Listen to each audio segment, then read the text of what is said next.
bahay? Wala si Annalisa eh. Saan bahay nyo? Wala na nga, sira na nga.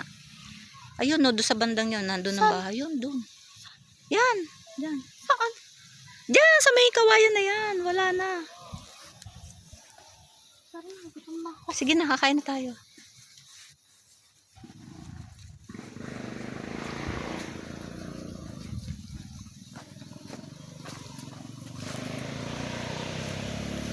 Kakatuwa naman. Salamat sa Diyos.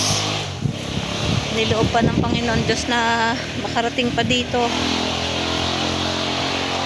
Matingnan yung loob kinalakihan.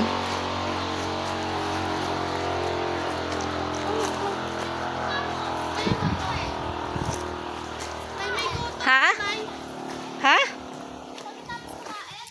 O di pupunta tayo doon sa ano sa sementeryo.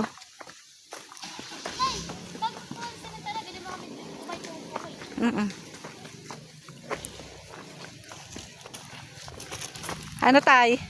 Kakatuwa naman. Wala na doon.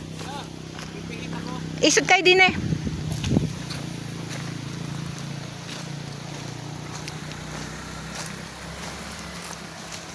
Wala na yung pinag-anhan ng bahay nyo doon. Wala na. Wala na. Ano yung papasok doon? Ha? May nakita.